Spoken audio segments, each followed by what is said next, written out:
कि भगवान आगे किन किन भक्तों को दर्शन दिए और कैसे कैसे दिए। तो सुखदेव जी महाराज कहते हैं कि देखो परीक्षित राजन, भगवान केवल देवताओं के लिए ही नहीं आते हैं, व्यक्तियों के लिए भी आते हैं। यादव जी के माध्यम से उनके यहाँ छोटे पुत्र प्रहलाद का प्रागट्य हुआ, यानी जन्म हुआ। बोलिए भक्त प्रहलाद की। प्रहलाद कहते हैं माँ के गर्भ में ही नारद जी के माध्यम से सारी कथा भगवान की श्रवण कर रखी थी। इसीलिए कहते हैं गर्भवती माताओं को, बहुओं को, भाभियों को ज्यादा से ज्यादा अनुष्ठान करना चाहिए, अच्छे मन लगाना चाहिए, भगवान के प्रति स्नेह रखना चाहिए, जाके आने वाली संतान भक्ति में है। पर होलिका अपनी बहन होलिका के माध्यम से प्रहलाद जी को अग्नि में जलाने का प्रयास किया गया। जब अग्नि में जलाने के लिए प्रयास किए तो होलिका जल गई और भक्त प्रहलाद बच गए।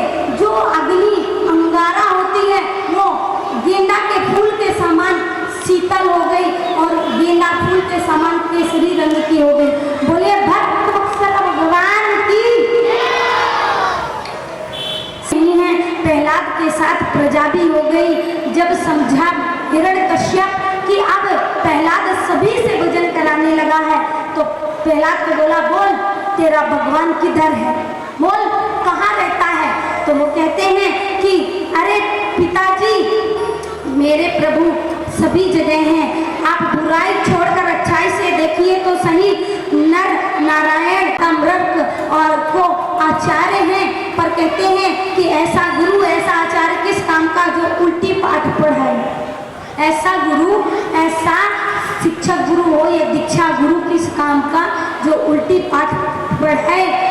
शिष्य तो बना लिया, शिष्य को आगे ना बढ़ाए, शिष्य का पूरा खा जाए, ऐसे गुरु नहीं चाहिए। बोलो राधे।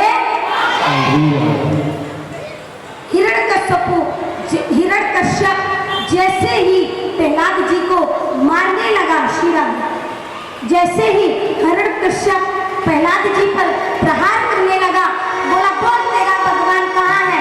तो कहते हैं मेरा भगवान इस खंभे में है। और जैसे ही खंभे की तरफ तलवार उठाया उन्हीं खंभे से नरसिंह भगवान प्रकट हो गए। और जैसे हिरण्यकश्यप भयभीत हो गया, सारी प्रजा छोड़कर भाग गई। हिरण्यकश्यप के साथ युद्ध करते करते हिरण्यकश्यप को सिंह भी हूँ नर भी हूँ।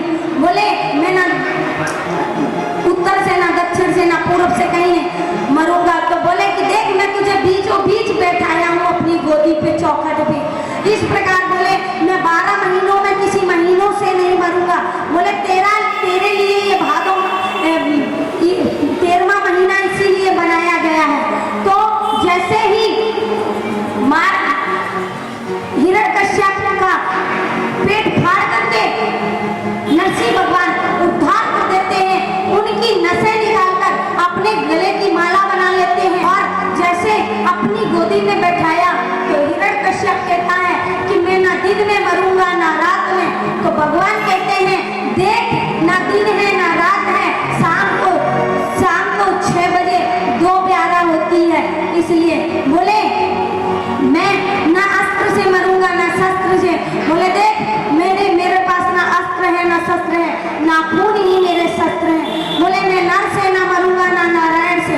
बोले ना मैं नर हूँ। हिरण्यकश्यप जो था वो अपने आप को भगवान मानता था और कहता था कि मैं इधर मृत्यु लोक का अब भगवान हूँ, मैं इधर का भगवान हूँ, मेरी पूजा करो, मेरे नाम का यज्ञ करो। कोई संत मिले उसको मार दो काट दो।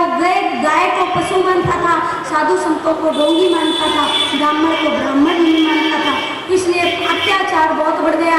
भगवान ने प्रहलाद के माध्यम से समय आने पर